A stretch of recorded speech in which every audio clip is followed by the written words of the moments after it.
देखो, paper discussion ना कल करेंगे, ठीक है। अभी पहले टॉपिक को थोड़ा आगे बढ़ाते हैं, ठीक है। चलिए, तो देखिए अब तक हम लोगों ने मॉलिक्यूलर में क्या पढ़ा है। देखिए मॉलिक्यूलर में हम लोग अभी तक डीएनए का पूरी बातें सीख ली, डीएनए के बारे में जो भी हो सकता है सब कुछ। देखिए हम लोग याद कीजिए, जब मॉलिक्यूलर जेनेटिक्स पढ़ना स्टार्ट किए थे तो मैंने सबसे पहले स्टार्टिंग में आपको क्या बताया था, प्रॉपर्टीज ऑफ जेनेटिक मटेरियल। अगर आपको याद हो पहला क्लास हमारा यही था, प्रॉपर्टीज ऑफ जेनेटिक मटेरियल। और अगर याद हो मैंने कहा था जेनेटिक मटेरियल क्या होता है, कोई ऐसा केमिकल, एक केमिकल है ये, कोई ऐसा केमिकल जिसका नेचर एसिडिक होता है, बाद में पता चला, ठीक है। कोई ऐसा केमिकल जो हेरिडिटरी इंफॉर्मेशन को, हेरिडिटरी इंफॉर्मेशन का मतलब समझ रहे हैं ना आप, हेरिडिटरी इंफॉर्मेशन को स्टोर करे, ओके, अगले जनरेशन में ट्रांसफर करे, और जब जरूरत पड़े तो सेम जनरेशन में उसको एक्सप्रेस भी करे। ऐसा केमिकल ही क्या कहलाता है, ऐसा केमिकल क्या कहलाता है, ऐसा केमिकल कहलाता है आपका जेनेटिक मटेरियल। याद कीजिए स्टार्टिंग में मैंने बोला था। और फिर इस जेनेटिक मटेरियल की कई सारी प्रॉपर्टीज हमने आपसे डिस्कस की थी, याद है। स्टेबल ज्यादा होना चाहिए अगर जेनेटिक मटेरियल है तो, है। अगर वो जेनेटिक मटेरियल है तो अपने अंदर चेंजेस कम लाए। ये सारी बातें। रिवा का क्या हुआ, नेटवर्क बार बार छूट रहा, आ रहा है, जा रहा है।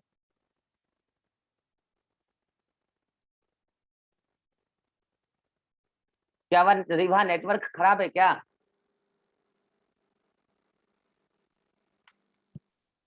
अब सही है रिवा? Yes sir. हाँ, तो ये मैंने आपको सिखाया था स्टार्टिंग डे में कि जेनेटिक मटेरियल क्या होता है, कि जो ऐसा केमिकल जो हेरिडिटरी इंफॉर्मेशन, ऐसा इंफॉर्मेशन जो एक जनरेशन से नेक्स्ट जनरेशन में जाती है इंफॉर्मेशन, तो वो केमिकल जो उस हेरिडिटरी इंफॉर्मेशन को अपने अंदर स्टोर करके रखता है कि हाँ भाई क्या क्या लेके जाना है नेक्स्ट जनरेशन, क्या क्या करवाना है नेक्स्ट जनरेशन में, है ना। मैंने कहा था ना, कुत्ता का बच्चा कुत्ता ही होता है, इंसान का बच्चा इंसान ही होता है। कैसे होता है? जीन जाता है अगले जनरेशन, ठीक है।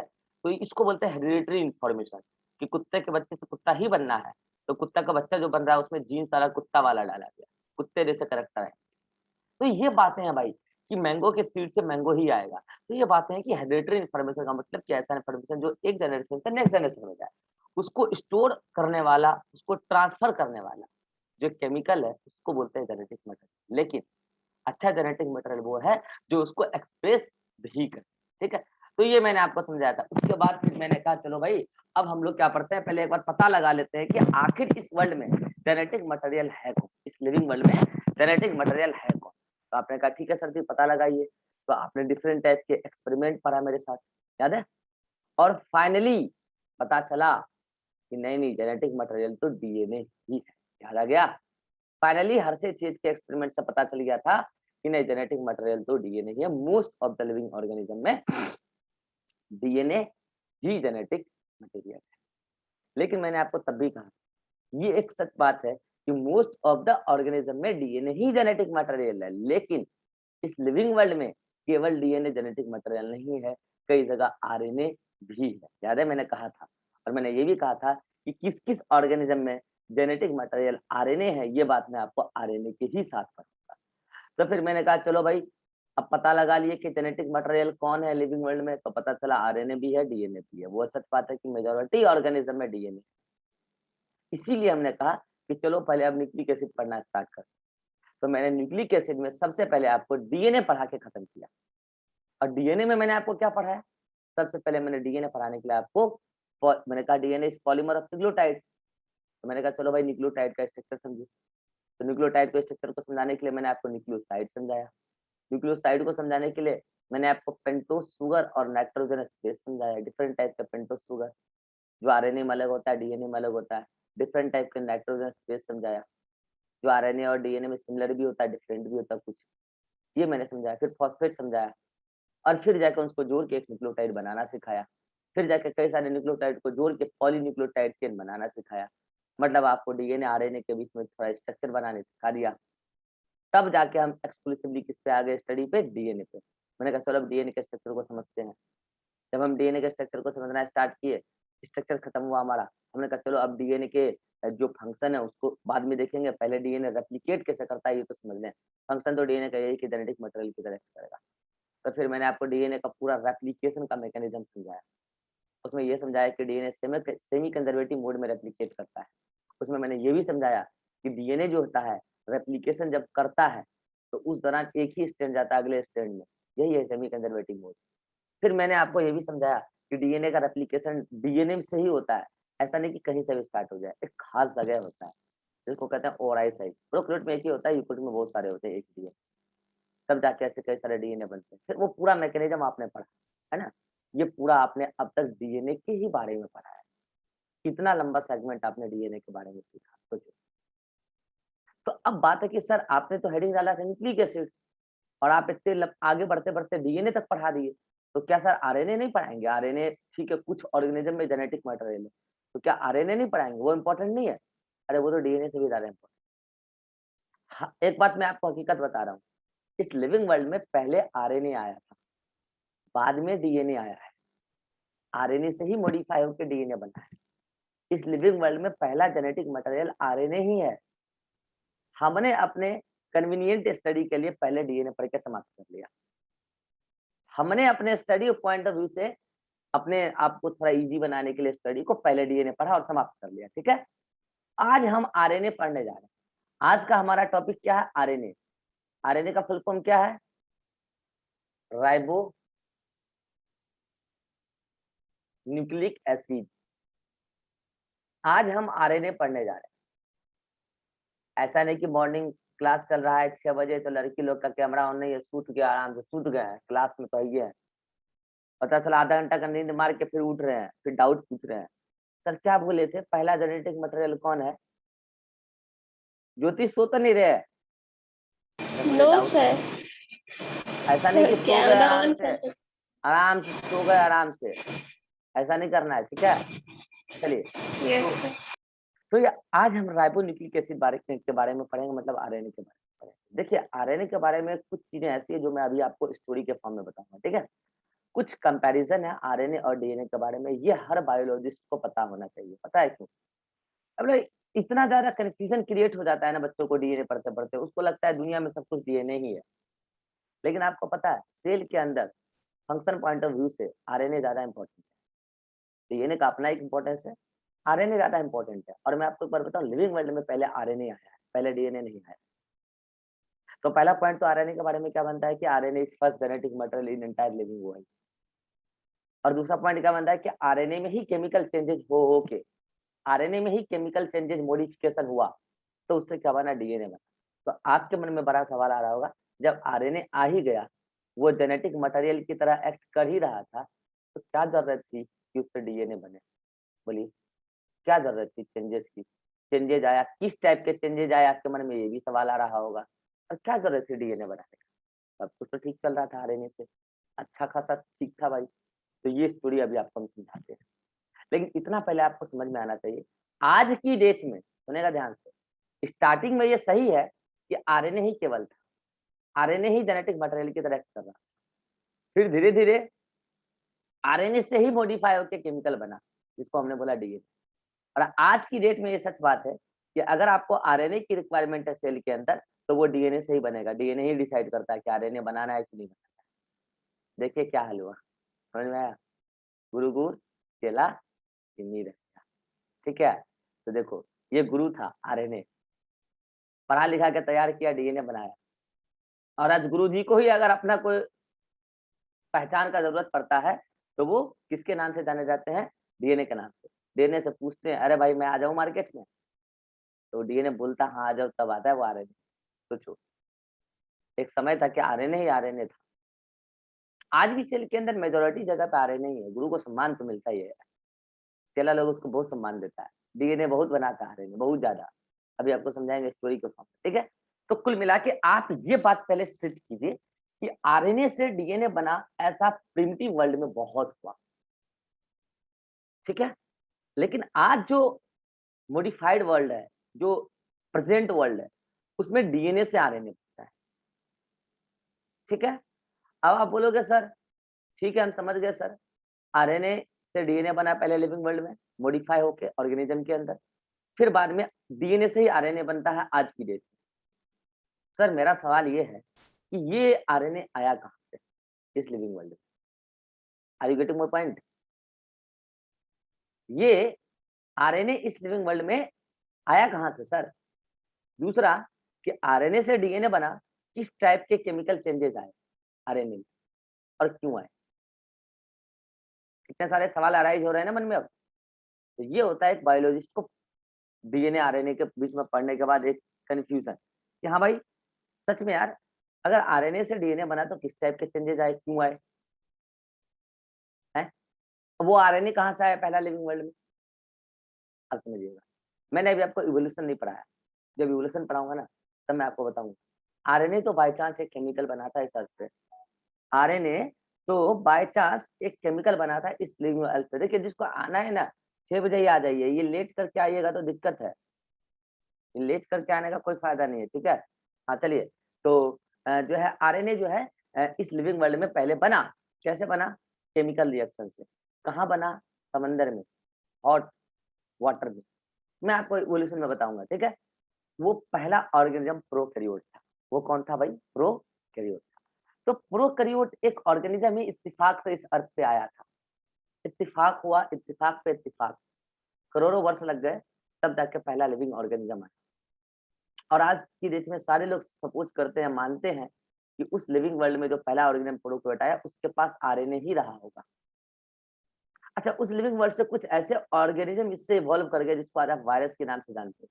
ये लिविंग भी है, नॉन लिविंग भी है। मैं आपको वायरस पढ़ाऊंगा और इवोल्यूशन पढ़ाऊंगा, तभी रियलाइज करूंगा। तो इसका मतलब इसके अंदर अगर आरएनए था, तो इसके अंदर भी मेजोरिटी तौर पे आरएनए ही होगा। हाँ, आज भी बहुत सारे आरएनए के अंदर वायरस है, मैंने कहा ना आपको। लेकिन बहुत सारे अब क्या होने लगा, कुछ प्रोकैरियोट अपने आप को मॉडिफाई करने लगे डीएनए रखने के लिए। तो कुछ वायरस इससे भी इवॉल्व किए। तो आज की डेट में कुछ वायरस के पास डीएनए भी है, कुछ वायरस के पास आरएनए भी है। और आज की डेट में इस मेजॉरिटी प्रोकैरियोट ने अपने आप को मॉडिफाई कर लिया ऐसे ऑर्गेनिज्म में जो अपने पास डीएनए रखते हैं, मॉडिफाई कर लिया। रेयरली ऐसे आपको प्रोकैरियोटिक ऑर्गेनिज्म मिलेंगे जिसके अंदर RNA as a genetic material हो। मैं आरएनए सेल में नहीं, ऐसा नहीं बात कर रहा। मैं कह रहा हूँ RNA as a genetic material. तो ठीक है, अब आपको ये समझ में आ गया ना, इस सवाल का जवाब मिल गया ना कि आरएनए इस अर्थ में कहाँ से आया? Due to chemical evolution. अब इसमें क्या हुआ वो मैं आपको इवोल्यूशन में समझाऊंगा। पूरा इत्तेफाक पे इत्तेफाक हुआ है केमिकल रिएक्शन का, और फाइनली एक केमिकल बन गया जिसको हम आरएनए कहते हैं। अब आपके मन में आ रहा होगा कि सर आखिर आरएनए से डीएनए क्यों बना? क्या जरूरत पड़ी सर?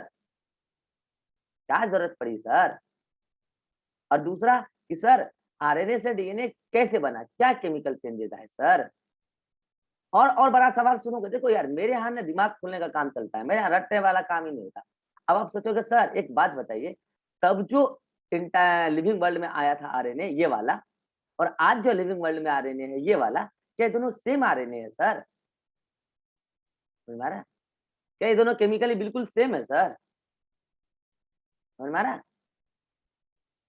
तो बहुत सारे सवाल आपके मन में आने चाहिए।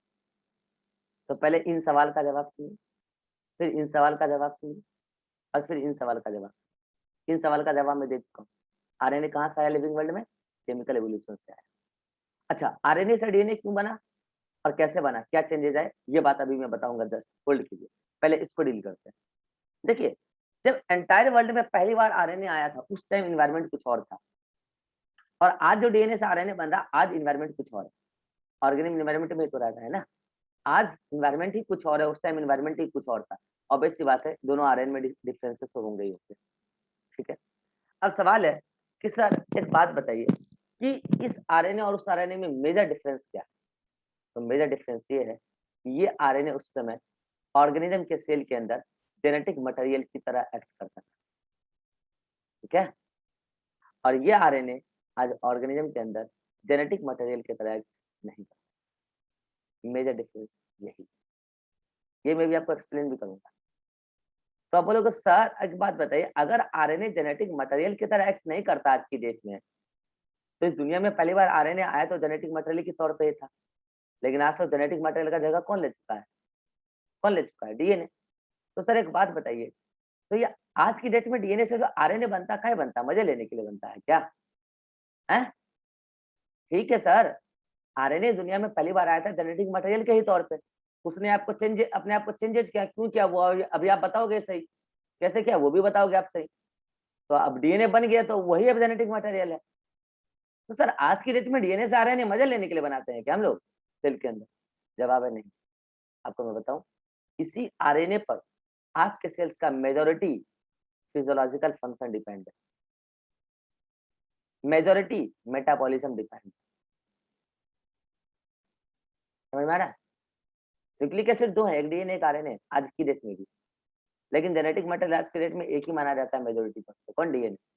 तो आप बोलोगे सर आप तो कहते हो कि अभी भी आज की डेट में भी कुछ ऑर्गेनिज्म के अंदर आरएनए ही जेनेटिक मटेरियल है। तो मैं बताऊं, वो ऑर्गेनिज्म है जो इस ऑर्गेनिज्म से उस पास्ट में इवॉल्व किए थे, जैसे वायरस है, या फिर इसी से कुछ ऐसे प्रोकैरियोट भी, ऐसे कुछ प्रोकैरियोट है, कुछ रेयर, अदरवाइज नहीं, लेकिन मेजोरिटी वायरस। ये सब जो उसी से इवॉल्व करके रह गए ना, आज भी अपने आप में चेंजेस नहीं लाए और आज भी अपने आप को एकदम ऐसे तैसे एनवायरनमेंट में बचा के रखे हुए हैं, उसके अंदर ही आरएनए जेनेटिक मटेरियल आज की डेट में भी है, क्योंकि ये लोग उसी से इवॉल्व किए इससे। उसके अंदर आरएनए आज भी जेनेटिक मटेरियल, लेकिन ऐसे ऑर्गेनिज्म बहुत कम है इस लिविंग वर्ल्ड में अभी के डेट में। अभी के डेट में जो भी लिविंग ऑर्गेनिज्म है मेजोरिटी तौर पर उसमें तो सभी ने अपने आप को प्रोकैरियोट से मॉडिफाई किया था। जो भी यूकेरियोट और प्रोकैरियोट आज की डेट में है वो सब डीएनए ही रखते हैं अपने आप जेनेटिक मटेरियल के, और वो सब डीएनए से ही आरएनए बनाते हैं। और इन सभी के अंदर आरएनए का क्या काम है? मेटाबॉलिज्म में डायरेक्टली पार्टिसिपेट करना, डायरेक्टली नहीं इनडायरेक्टली, लेकिन कि डीएनए उसमें मेटाबॉलिज्म में भाग नहीं लेता है, आरएनए का उसमें role, majority physiological function RNA पर डिपेंड है। तो ये मैंने आपको एक छोटी सी स्टोरी बताई कि इस दुनिया में पहले आरएनए आया है और वो जेनेटिक मटेरियल की ही तौर पे आया था। तो इसका मतलब आज की डेट में जब आप आरएनए पढ़ोगे, टॉपिक लगा के, हेडिंग लगा के, तो आप बोलोगे सर आरएनए तो तब दो प्रकार का हो गया ना सर, एक हो गया जेनेटिक आरएनए, यस और नो? सर जी एक हो गया नॉन जेनेटिक आरएनए, यस और नो? तो बोलो, जेनेटिक आरएनए और नॉन जेनेटिक आरएनए। लो, आप बोलोगे सर ये तो पक्का पता है सर जेनेटिक आरएनए सभी में मिलेगा। एक बार बताऊं मैं आपको, ये जेनेटिक आरएनए जो है ना प्रिमिटिव ऑर्गेनिज्म में भी पाया जा रहा है आज की डेट में, लेकिन ये नॉन जेनेटिक आरएनए केवल और केवल प्रिमिटिव ऑर्गेनिज्म में ही पाया जा रहा है। सॉरी उल्टा बोल दिया मैंने, उल्टा बोल दिया। नॉन जेनेटिक आरएनए जो मेटाबॉलिज्म में भाग लेता है, ये प्रिमिटिव ऑर्गेनिज्म में भी पाया जा रहा है आज की डेट में, लेकिन ये जेनेटिक आरएनए केवल और केवल प्रिमिटिव ऑर्गेनिज्म में ही पाया जा रहा है। वहीं पर ये जेनेटिक आरएनए जो है जेनेटिक मटेरियल की तरह एक्ट कर रहा है। आपके अंदर आरएनए जेनेटिक मटेरियल की तरह एक्ट नहीं कर रहा, हाई ऑर्गेनिज्म में आरएनए जेनेटिक मटेरियल की तरह एक्ट नहीं कर रहा, केवल कहाँ एक्ट कर रहा? कुछ वायरसेस के अंदर, केवल और केवल। लेकिन हाँ, आरएनए जो नॉन जेनेटिक है, जो फंक्शन में भाग लेते हैं, उसके अंदर भी आरएनए होता है। वो क्या करते हैं? अपने आरएनए से पहले डीएनए बनाते हैं और डीएनए से फिर आरएनए बनाते हैं, लेकिन वो बनाते हैं तब उसको जब उसको जरूरत पड़ता है। अदरवाइज उसके अंदर नॉन जेनेटिक आरएनए ऐसे साइटोप्लाज्म में बिखरा पड़ा नहीं मिलेगा। जैसे आपके साइटोप्लाज्म में जो आरएनए बिखरा पड़ा है ना, या न्यूक्लियोप्लाज्म में आरएनए है ना, वो नॉन जेनेटिक आरएनए। लेकिन एक प्रिमिटिव ऑर्गेनिज्म जिसके अंदर डीएनए नहीं है, आरएनए जेनेटिक मटेरियल की तरह एक्ट करता है, तो वो अपने फंक्शन के दौरान आरएनए से डीएनए, डीएनए से आरएनए बनता है। कितनों को समझ में आ गया मैं क्या बोलना चाह रहा हूँ? कितनों को समझ में आ गया मैं क्या बोलना चाह रहा हूँ? समझ में आ गया? तो कुल मिला के आपको तो बस मैं ये एक स्टोरी बता रहा हूँ ताकि आपके सारे मन का शंका दूर हो जाए कि दुनिया में पहले कौन आया, कैसे आया। अब मैं आपको एक स्टोरी सुनाने वाला हूँ। इस दुनिया में चूंकि पहले आरएनए आया है, इसीलिए आज भी सेल के अंदर आरएनए का डीएनए के ऊपर डोमिनेंस है, जिसको हम बोलते हैं RNA world. Entire living world RNA के ही अराउंड इवॉल्व कर गया, आरएनए डोमिनेंस कहते हैं। इसकी सारी स्टोरी को हम स्टार्ट करें उससे पहले मैं आपको आरएनए के बारे में कुछ जनरल प्रॉपर्टी नोट से डायरेक्ट अंडरलाइन करके बताता हूँ, क्योंकि ये सारी बातें लिखने से कोई फायदा है नहीं। स्टोरी है तो स्टोरी मैं आपको सुना ही रहा हूँ, डायरेक्ट नोट्स आपके सामने लाता हूँ और आपको मैं यहाँ पे एक एक बात को एक्सप्लेन कर देता हूँ। देखो यहाँ पे, देखो आरएनए के बारे में मैंने सारी बातें यहाँ लिख रखी है, ठीक है? आप इसको बस देखते चले ध्यान से, ठीक है? देखिए मैंने आरएनए के बारे में क्या लिखा, पहला पॉइंट कि पहला जेनेटिक मटेरियल है, और अगर पहला जेनेटिक मटेरियल है न्यूक्लिक एसिड है, पहली बात। पहला न्यूक्लिक एसिड है तो मोस्ट प्रिमिटिव ही होगा, शायद, जाहिर सी बात। अरे दो ही तो न्यूक्लिक एसिड है, एक डीएनए एक आरएनए है, लेकिन पहला कौन है? आरएनए। अभी समझे, मैंने आपको समझाया ना, पहला कौन है? आरएनए। कैसे बना था? कैसे बना था? केमिकल एवोल्यूशन से बना था, ठीक है। अच्छा, ये आया किस तौर पे था इस दुनिया में? न्यूक्लिक एसिड के नाम पर आया था, जेनेटिक मटेरियल की ही तौर पे। ये जेनेटिक मटेरियल के तौर पे आया, यस। अगला पॉइंट क्या है? It is found in all living cells. मैंने अभी आपको बोला ना, दुनिया में ऐसा कोई सेल नहीं है जिसके अंदर आरएनए ना हो। प्रिमिटिव में भी है, एडवांस में, सबके अंदर आरएनए है। हाँ, वो अलग बात है कि किसी के अंदर आरएनए जेनेटिक है, किसी के अंदर नॉन जेनेटिक। लेकिन आरएनए सबके पास है आरएनए दुनिया में, सबके पास। अगर हमारे अंदर आरएनए जेनेटिक मटेरियल के तरह नहीं करता तो आरएनए नहीं है, बड़े पड़े आरएनए। अच्छा, इसका काम क्या है? मेजोरिटी तौर पे आज तो उसका काम यही कि सेल के मेटाबॉलिज्म में भाग लेना है। और वो मेटाबॉलिज्म क्या? Protein synthesis. मैं अभी आपको समझाऊंगा जी, सही। आज की डेट में आरएनए का क्या काम है? सेल के मेटाबॉलिज्म में डायरेक्टली भाग लेना है भाई साहब, प्रोटीन सिंथेसिस कराना है, ठीक है। एक बात और बताऊं, ये सेल में हाईली डिफ्यूज्ड है भाई साहब। न्यूक्लियोप्लाज्म में भी आरएनए, साइटोप्लाज्म में भी आरएनए, इवन कई सारे ऑर्गेनेली के अंदर आरएनए, क्लोरोप्लास्ट के अंदर आरएनए, डीएनए माइटोकॉन्ड्रिया के अंदर आरएनए, कई सारे ऑर्गेनेली के अंदर आरएनए। सेल के अंदर आरएनए ही आरएनए, पूरा बिखरा, डिफ्यूज का मतलब बिखरा पड़ा है सेल के अंदर। तो it is highly diffuse in cell. DNA को देखो, वो बेचारा एक जगह न्यूक्लियस के अंदर बैठा पड़ा है अगर यूकेरियोट। और अगर प्रोकैरियोट भी है ना, तो सेल के अंदर एक कोने में ऐसे ऐसे बखरा बिखरा पड़ा हुआ नहीं है, मतलब कि एक जगह कंडेंस्ड फॉर्म में। लेकिन आरएनए पूरे साइटोप्लाज्म में बिखरा पड़ा रहता है, प्रोकैरियोट में भी और यूकेरियोट। तो इसको बोलते हैं क्या? It is highly diffuse, chemically very reactive है। ये बात मैंने आपको पहले भी समझाया है। ये डीएनए की तुलना में ज्यादा रिएक्टिव है। क्यों? आपको पता है, इसके राइबोस शुगर में सेकंड नंबर पे OH होता है, रिएक्टिविटी उसको प्रोवाइड करता है। लेस स्टेबल है। क्यों? वो भी मैंने आपको समझाया। जिसकी रिएक्टिविटी ज्यादा रहती है, स्टेबिलिटी कम होती है। एक और बात कि इसके एक नाइट्रोजन बेस यूरासिल में मिथाइल ग्रुप नहीं होता 5 डेज पे। और अगर मिथाइल का ग्रुप नहीं होता 5 कारण पे, तो उसको आई इफेक्ट से स्टेबल नहीं करता है। कुल मिला के लेस स्टेबल है, मोर रिएक्टिव। अच्छा, एक बात, आरएनए जितने भी हैं यूजुअली वो सिंगल स्टैंडर्ड है। समझ में आ रहा है? आरएनए जो भी इवॉल्व हुए हैं वो यूजुअली सिंगल स्टैंडर्ड है। लेकिन मैं आपको बताऊं, जब आरएनए इवॉल्व हुआ था उस टाइम आरएनए डबल स्टैंडर्ड था। इसीलिए उससे वो ऑर्गेनिज्म जो अलग हो गए, कहे नहीं हम तो आरएनए ही जेनेटिक मटेरियल रखेंगे, उसके अंदर आज भी आरएनए डबल स्टैंडर्ड पाया जाता है, क्योंकि वो तो डबल स्टैंडर्ड ही था ना। लेकिन उसके बाद जब आरएनए से डीएनए बना, वही डबल स्टैंडर्ड से ही बना होगा ना। ऑब्वियस सी बात है, डबल स्टैंडर्ड से ही डबल स्टैंडर्ड मॉलिक्यूल बन सकता है ना जी। आरएनए से जब डीएनए बन गया तो डीएनए हो गया अब। और उस डीएनए से जब आज आरएनए बनता है तो डबल स्टैंडर्ड आरएनए नहीं बनता है। कैसा बनता है? सिंगल स्टैंडर्ड आरएनए बनता है। कितने लोग मेरी बात समझ गए? आंसर कीजिए, कितने लोग मेरी बात समझ गए? इस दुनिया में जब आरएनए आया था लिविंग वर्ल्ड में, तब डबल स्टैंडर्ड ही था। तो उससे जो ऑर्गेनिज्म बोले, इवॉल्व हुए, बोले कि नहीं हम तो आरएनए ही जेनेटिक मटेरियल रखेंगे, आप लोग को चेंज होना है तो हो जाओ, हम नहीं करेंगे। तो उसके अंदर आज भी आरएनए जेनेटिक मटेरियल के तौर पे मिलता है, वो भी डबल स्टैंडर्ड ही मिलता है। लेकिन वो डबल स्टैंडर्ड आरएनए जो अपने ऑर्गेनिज्म ने अपने आप को मॉडिफाई किया, तो वो तो डबल स्टैंडर्ड अब आरएनए नहीं रहा ना, डीएनए बन गया वो तो तभी के डेट में ही। तो डीएनए कहलाने लगा।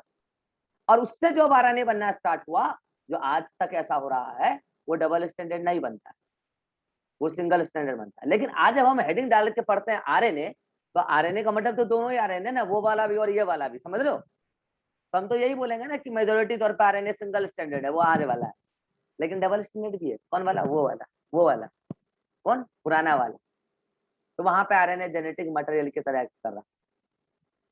तो इसका मतलब ये नहीं है कि आप बोल देना सर वो सारे ऑर्गेनिज्म जिसके अंदर आरएनए डबल स्टैंडर्ड है वहां RNA as a genetic material होगा। मेजोरिटी तौर पर आप ऐसा ही बोलना, ठीक है। अच्छा, आप बोलोगे सर वो ऑर्गेनिज्म का नाम बताइए ना जहाँ पे आरएनए डबल स्टैंडर्ड है, समझ रहे हो? आप बोलोगे सर उस ऑर्गेनिज्म का नाम बताइए जहाँ आरएनए डबल स्टैंडर्ड है। 3 नाम याद रखो आप बस। Reovirus, reovirus is not any virus, it is a group of virus के। रियो वायरस वायरस का पूरा ग्रुप है। उन सभी के अंदर डबल स्टैंडर्ड आरएनए मिलता है और वो सब जेनेटिक मटेरियल के तरह करते हैं RNA. Rio virus is group of virus. इसके बाद वॉन्ड ट्यूमर वायरस, नाम बस याद रखिए, वायरस में बता दूंगा थोड़ा बहुत। राइस ड्वार्फ वायरस, ये 3 वो वायरस हैं, इसमें तो एक वायरस का ग्रुप है रियो वायरस। ये 3 वो वायरस हैं जो अपने अंदर डबल स्टैंडर्ड आरएनए रखते हैं।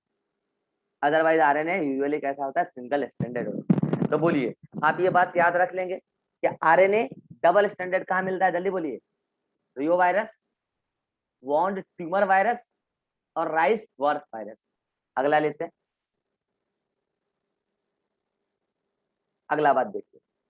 अगला बात क्या है, हमने कहा ना आज की डेट में आरएनए मेनली कैसा है, नॉन जेनेटिक है। अरे उसका काम सेल के मेटाबॉलिज्म में भाग लेना है, उसका काम जेनेटिक मटेरियल की तरह एक्ट करना नहीं है आज की डेट में। तो फिर क्या आज की डेट में इस एंटायर लिविंग वर्ल्ड में कोई ऐसा ऑर्गेनिज्म नहीं है जिसके अंदर आरएनए जेनेटिक मटेरियल की तरह एक्ट करे? हाँ है, कुछ ऑर्गेनिज्म ऐसे हैं। आरएनए जेनेटिक मटेरियल भी है, मगर कुछ वायरसेस के ही अंदर है। और वो वायरस कौन है? Ribovirus. एक मिनट रुकिएगा, अभी मैंने आपको क्या बताया था यहाँ पे, reovirus, sorry, reovirus is virus, ribovirus is a group of virus. थोड़ा क्लियर कर लीजिए, मैंने गलत कह दिया। Reovirus is virus but ribovirus is the group of virus, और राइबो वायरस में ही आता है रियो वायरस। ठीक है, तो reovirus, wound tumour virus और राइस ड्वार्फ वायरस, ये वो तीनों वायरस के एग्जांपल हैं जिसके अंदर आरएनए डबल स्टैंडर्ड है। ठीक है, जिसके अंदर आरएनए डबल स्टैंडर्ड है। और रियो वायरस के अंदर आरएनए जेनेटिक मटेरियल की तरह करता है। और 3 वायरस का आप एग्जांपल याद रखिए, कौन? TMV tobacco mosaic virus, HIV जो एड्स काउज कराता है, ह्यूमन इम्यूनो डेफिशिएंसी वायरस और क्यूबी बैक्टीरियोफेज वायरस। वायरस का नाम reovirus, tobacco mosaic virus, immunodeficiency virus, human immunodeficiency virus और क्यूबी बैक्टीरियोफेज। इन चारों वायरस को राइबो वायरस ग्रुप के अंदर रखा गया। कितने लोग समझ रहे हैं मेरी बात? इन चारों वायरस को राइबो वायरस ग्रुप के अंदर रखा गया है। और इस ग्रुप में एक ऐसा वायरस है, रियो वायरस, जिसके अंदर आरएनए डबल स्टैंडर्ड भी है और आरएनए जेनेटिक मटेरियल की तरह एक्ट भी कर रहा है। अब आप बोलोगे सर एक बात बताइए, इन सभी के अंदर आरएनए जेनेटिक मटेरियल की तरह एक्ट कर रहा है, तो क्या इसके अंदर आरएनए डबल स्टैंडर्ड है या सिंगल स्टैंडर्ड है? आपके मन में सवाल आ रहा होगा, मत पड़ो लफड़े में, कंफ्यूज हो जाओगे, इतनी बातें याद रखोगे तो। मैंने खुद भी याद नहीं रखा है। जो काम का चीज नहीं वो याद मत रखिए, आपके काम का नहीं है। सिंगल स्टैंडर्ड डबल स्टैंडर्ड सब दे रखा है मॉड्यूल में, आप चाहो तो देख लेना, काम का नहीं है। आप बस कैसे याद रखो, देखो मैं आपको सिंपल में बता रहा हूँ, आप कैसे याद रखो ताकि आप कंफ्यूज ना हो। इधर आ जाओ, आप ऐसे याद रखो, सिंपल फंडा। आरएनए जनरली सिंगल स्टैंडर्ड होता है, डबल स्टैंडर्ड कहाँ था? कुछ वायरस के अंदर। डबल स्टैंडर्ड के मामले में आप इन तीनों वायरस का नाम याद रखो कि आरएनए डबल स्टैंडर्ड है। ठीक है, आरएनए डबल स्टैंडर्ड है। इसके बाद आप क्या करो कि आरएनए मेनली नॉन जेनेटिक होता है, लेकिन आरएनए जेनेटिक मटेरियल की तरह करता है इन 4 वायरस के अंदर, रियो वायरस, टीएमवी, एचआईवी और क्यूवी बैक्टीरियोफेज। आप बस ऐसे याद रखो। और एक बात क्या याद रखो कि रियो वायरस एक ऐसा वायरस है जिसके अंदर आरएनए डबल स्टैंडर्ड भी है और जेनेटिक मटेरियल की तरह भी एक्ट करता है। बाकी आप लफड़े में मत पड़ो कि इसके अंदर आरएनए डबल स्टैंडर्ड है कि लेकिन क्या जेनेटिक मटेरियल की तरह कर रहा है कि नहीं कर रहा, मत पड़ो लफड़े में। यहाँ आरएनए जेनेटिक मटेरियल की तरह कर रहा है, सिंगल स्टैंडर्ड है डबल स्टैंडर्ड, मत पड़ो लफड़े में। ठीक है, कंफ्यूजन में मत रहो, जो चीजें काम का वही याद रखो। ठीक है, नहीं तो बार बार भूलोगे आप। अदरवाइज आपको मॉड्यूल में सारा एक्सप्लेनेशन मिल जाएगा, जरूरत नहीं है। ठीक है, तो कुल मिला के मैंने आपको समझाया, आरएनए जेनेटिक भी है और आरएनए नॉन जेनेटिक। लेकिन आज की डेट में जो आरएनए उसका काम क्या है? सेल्स के मेटाबॉलिज्म में भाग लेना। और ये आरएनए को बना, आरएनए का काम क्या है? सेल्स के मेटाबॉलिज्म में भाग लेना, क्या? प्रोटीन बनाना। और आज की डेट में आरएनए कहाँ से बनता है? डीएनए से बनता है। कहाँ? न्यूक्लियस में बनता है। और डीएनए से आरएनए बनने की प्रोसेस क्या कहलाती है, मैंने आपको सिखाया है, ट्रांसक्रिप्शन कहलाती है। तो ये तो मैंने अभी आपको आरएनए के बारे में कुछ जनरल प्रॉपर्टीज बताया कि भाई हाँ आरएनए के बारे में ये सारी बातें। अगर इन बातों में कोई कंफ्यूजन हो तो आप लोग पूछ सकते हैं जल्दी। अगर इन बातों में कोई कंफ्यूजन हो तो आप पूछ सकते हैं, जो इस पेज पे लिखा पड़ा है, अगर कोई कंफ्यूजन हो तो आप पूछ सकते हैं। मैं एक बार फिर से बता दूं क्या क्या बोला मैंने इसमें। मैंने बोला कि आरएनए मोस्ट प्रिमिटिव और फर्स्ट न्यूक्लिक एसिड है। आरएनए पहला जेनेटिक मटेरियल है एंटायर लिविंग वर्ल्ड में। आरएनए सारे लिविंग सेल में मिलता है। इसका काम है एक्टिवली ये मेटाबॉलिज्म के में भाग लेता है, प्रोटीन सिंथेसिस में भाग लेता है। हाईली डिफ्यूज सेल में बिखरा पड़ा है, केमिकली रिएक्टिव ज्यादा है, इसलिए स्ट्रक्चरली स्टेबल कम है। आरएनए जनरली सिंगल स्टैंडर्ड होता है, डबल स्टैंडर्ड कहीं कहीं होता है, ribo virus, bond tumour virus और बॉन्ड ट्यूमर वायरस और राइस ब्लॉट वायरस, उसके अंदर आरएनए डबल स्टैंडर्ड होता है। आरएनए मेनली नॉन जेनेटिक होता है, लेकिन कहीं कहीं जेनेटिक भी होता है, जैसे reovirus, tobacco mosaic virus, HIV और क्यूबी बैक्टीरियोफेज। आरएनए का काम है प्रोटीन सिंथेसिस में भाग लेना। आज की डेट में जो आरएनए बन रहा है वही तो आरएनए मिल रही है। और सिंथेसिस ऑफ आरएनए कैसे होता है, तो डीएनए से ही आरएनए बनता है, जिसको बोलते हो ट्रांसक्रिप्शन। अगर इस पेज में कोई डाउट है तो आप जल्दी से बोलिए। ज्योति, एनी डाउट?